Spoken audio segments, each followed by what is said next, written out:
That's actually the whole point of DNA, if you want to know the truth. It when semiconductors were made the old-fashioned way, so the photolithography. In other words, they used light to cut on silicon wafers how a semiconductor would work. Actually, life is doing exactly the same thing, except it's far more intricate and much more complicated because the semiconductors that are used in Silicon Valley and those are made out of carbon, and anytime water gets on a carbon-based semiconductor, it gets ruined.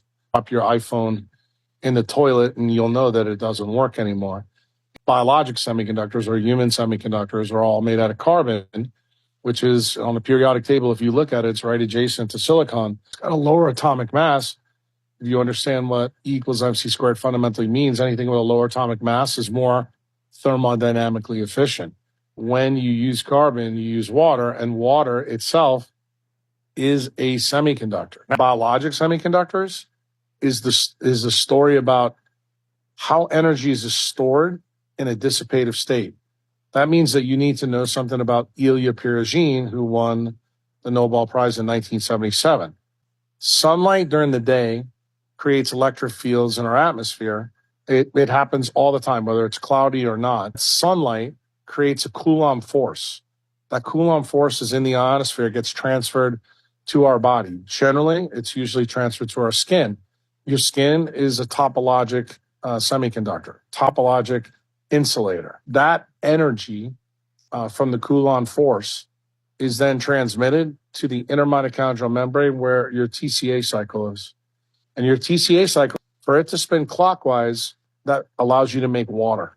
The number one protein in the body that's made is collagen. Collagen is an N-type semiconductor. You have an N-type semiconductor, you have water, and you know that water is the key, and the water that the semiconductor has to work with in us tends to be deuterium depleted. Why? Because deuterium can act as a dopant, and it can actually completely destroy the dielectric constant of the water. Now, the electric field from sunlight creates a Coulomb force. The Coulomb force is an electrostatic force. The Coulomb force is also an electrostatic force. That's the reason, fundamentally, we are so sensitive to non-native EMF. That is the force that's actually holding the semiconductor together. When you understand those basics, say an electrostatic phenomenon arises from the forces in the electric charge when they exert on each other, when they're in the same system. That's actually what holds your semiconductor together, the electrostatic force from the Coulomb force. This is how we experience physics in life. And it turns out what you need to know is that the Coulomb force or via Coulomb's law in physics, as scale shrinks, that force gets stronger and stronger. They don't understand how much stronger the electrostatic force is because, when a physicist, rubs your hand on a balloon and puts it on your hair and it stands up, you're like, there's no way that force could actually hold my semiconductors together in my body. And that's true. But that shows you how myopic they are. They don't realize that the scale changes what the force can do. The guy who's closest to understanding this is Nick Lane. Why?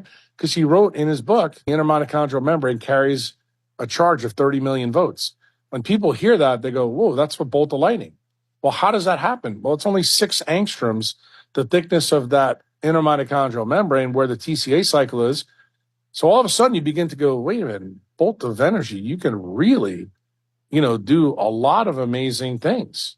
When that force is that high and it's 30 million volts, what does the TCA cycle fundamentally tell you?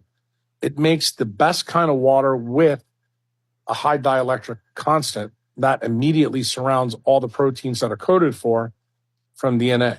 That's actually how it works. And then you're back to Albert St. Georgi in 1937 when he said it's very interesting when you look at proteins, they look like they have an electronic structure. Ling took it to the next level.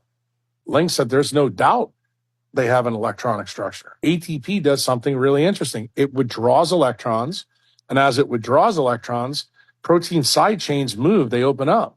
You begin to understand that what I'm actually telling you right now is that something is disrupting the Coulomb force transfer to the electrostatic force in your semiconductor fab, and your semiconductors cannot work the way they're supposed to. Therefore, the misfolding of proteins occurs. Electric and magnetic fields are fully capable of causing some diseases that, we have no answers for now. When you understand that this special water needs to be around those proteins like collagen, that's when the magic that we talk about in quantum mechanics becomes possible. It turns out where you have a certain dopant is really important for how it operates. So what is the dopant for the ATP? It's phosphorus. Remember what the P stands for, phosphate. And it goes ADP, AMP, and then adenosine. And you see it every step, the phosphate level changes. Well, what do you know about phosphorus? There's something called phospholuminescence. And it turns out as charges go up or the electric or electrostatic force goes up, phosphorus begins to emit light. From this basic idea that Nick Lane talks about in all his books, and he's been trying to figure out how did we form the ATPase when you don't even understand what phosphorus is really doing from adenosine to ATP, and you have no idea that ATP fundamentally also withdraws electrons from other semiconductors. Most of them don't even know that collagen is triple helix. Most of them don't know that collagen, when you squeeze it, is piezoelectric. Even fewer know that when you remove the water that's around the collagen, it loses its piezoelectricity. In other words, that mechanical deformation goes bye-bye.